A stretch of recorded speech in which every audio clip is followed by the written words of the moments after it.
Good day, folks. This is Greg Judy at Green Pastures Farm. We're actually south of Columbia today on a fence that a friend of mine built, and we helped her come in here this spring and put in the posts and the corners, and she actually built, how many did we put in there, Susan? 6? Is there 6 wires? A 6-wire fence, because down the road Susan expressed interest in possibly running sheep maybe on this, and so this is kind of a multi-species fence. You've got the bottom wire here. That one's about 8 inches off the ground.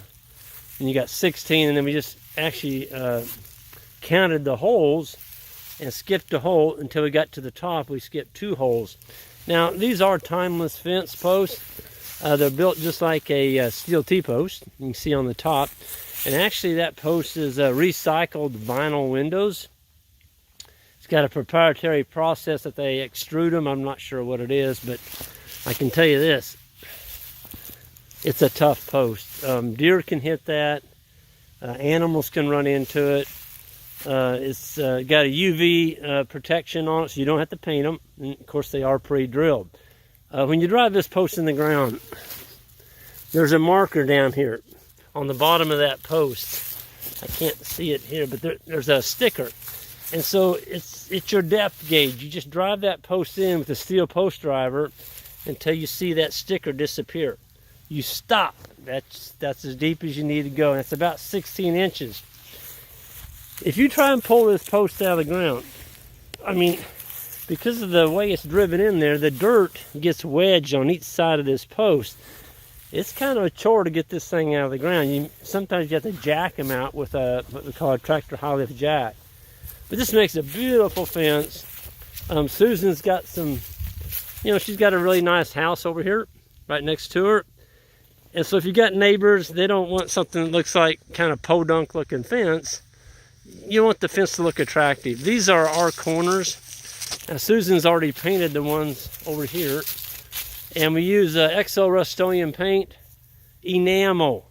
Don't use latex. And you don't paint these big corners until you get them in the ground. If you paint them beforehand, then you drive them, the big driver's going to scuff the paint off your post, and then you got to repaint them. So what we did here is we hooked on the top, drilled a hole through the back of the post, and then you put your tensioner, which is right down there. It goes all the way down to the bottom of that post. Folks, your tensioner wire always goes at the bottom, opposite the direction you're pulling. So if you're pulling from my left here up to the right, you always fasten on the bottom. If you would reverse that wire, it's not going to do you any good. That post right here is fastened onto this post, and I don't remember how we did those. Oh, those are solid.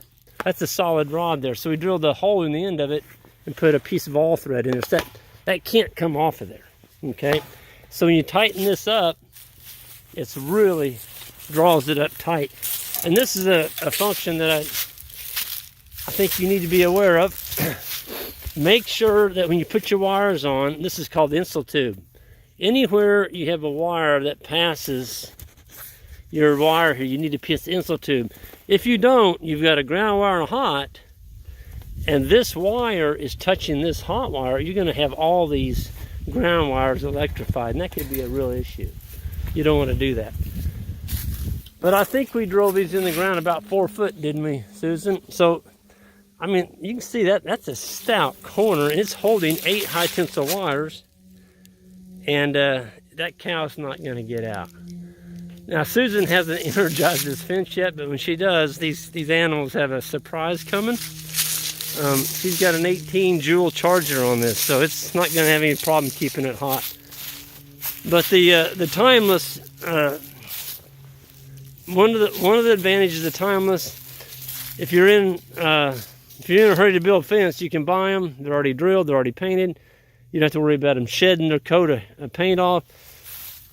When you use the enamel paint up there, about every 20 years you're going to have to repaint those posts. But here it's extruded right into the post. This is 12 gauge, high tensile wire. You want to make sure that you use 180,000 PSI.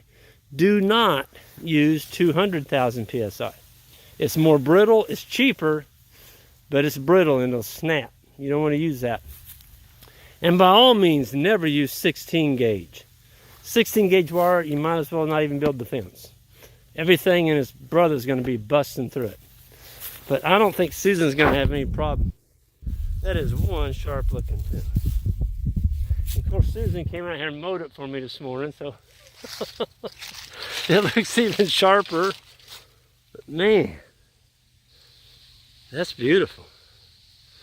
Folks, you're in the landscaping business. You're also in the land beautification business.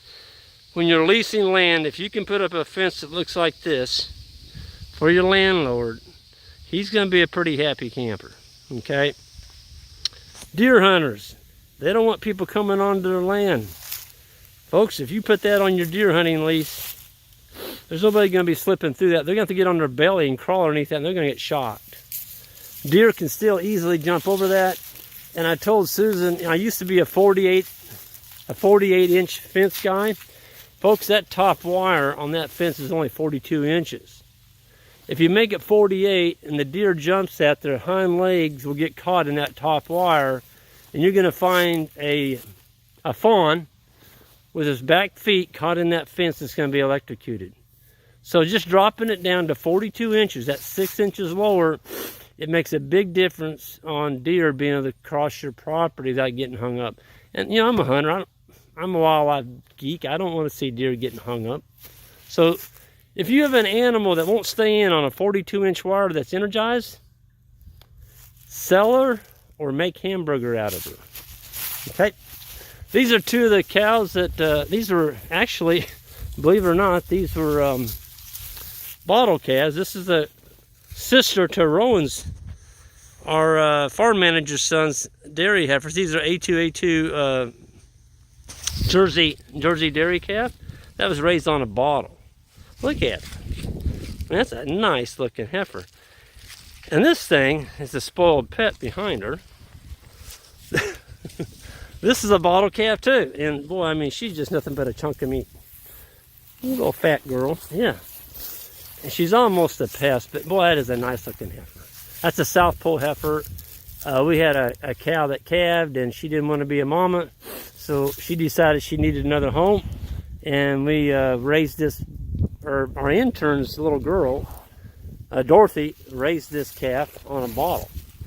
And she saw that little calf, and the first thing she saw, or she said was, I told Dorothy, what are you going to name it? She goes, well, Greg, she's awful precious. And so she named her Precious. Pretty adequate name. It's a pretty heifer. She's really built up some good gain. I just can't believe how thick she is for being a... Hey, get your nose back. Folks, this is Greg Judy signing off on a beautiful November day, and everyone have a good one.